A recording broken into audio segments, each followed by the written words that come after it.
Good morning everyone, welcome back to the channel to a new blog.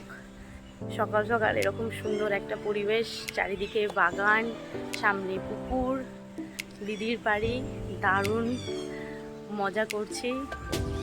এই just ঘুম থেকে উঠলাম, একটা ফ্রেশ মর্নিং, সুন্দর সারা রাত বৃষ্টি হয়েছে, এখন আবার রোদ্দুর, একটা চারিদিকে গাছপালা, খুব ভালো লাগছে।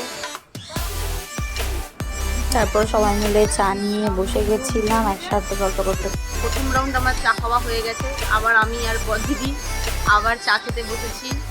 চা যতবারই দাও না আমি করি না, চা আমি কন্টিনিউ খেয়েই যাবো।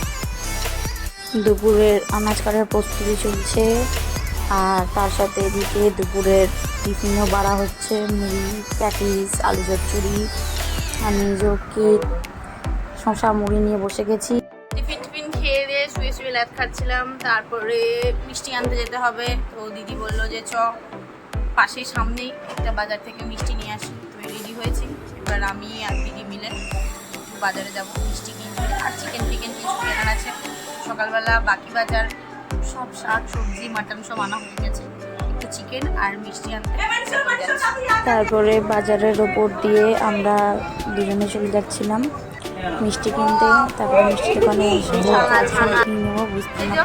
ফাইনালি মিষ্টির দোকান থেকে বেরিয়ে এক ব্যাগ ভর্তি মিষ্টি কিনে আমরা বাড়ি যাচ্ছি দুজনে মিলে জগাই মাজাই।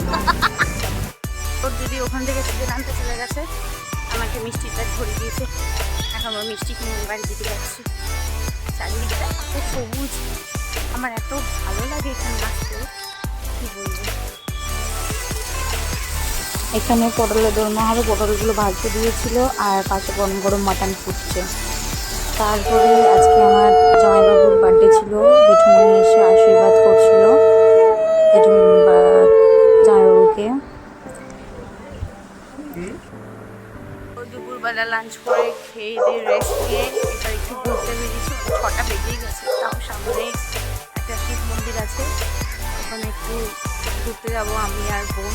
পেছনে বোন আসছে, এখান থেকে একটুখানি একটু হেঁটে যাবো। সামনে দারুণ ওই জায়গাটা, আমি যতবারই আছি ওই জায়গাটা এসে ঘুরে যাই। সামনে একটা শিব মন্দির আছে, আর তার সাথে একটা বড় ঝিল টাইপের আছে, সামনে দিয়ে রেল ব্রিজ মানে রেল গাড়ি যাচ্ছে, দারুণ লাগছে। ওখানটা একটু যাবো। সুন্দর দুধারে ক্ষেত দেখতে দেখতে চলে যাচ্ছিলাম আমরা। ওখান থেকে বেরিয়ে এসে এখন স্টেশনের দিকে এসেছি, আইসক্রিম খেতে খেতে স্টেশনে একটু ঘুরবো, তারপর বাড়ি যাবো। এবার স্টেশন থেকে স্টেশনে বেরিয়ে টোটো করে বাড়ি যাচ্ছি। আসার সময় হেঁটে এসেছিলাম, কিন্তু এখন আর ভালো লাগছে না হাঁটতে, গরমও লাগছে, তাই জন্য দুজনে টোটো করে একটু বাড়ি যাচ্ছি। এখন সবাই আপনার একটু কাবাব খাবে, কাবাব বানাতে এসেছি।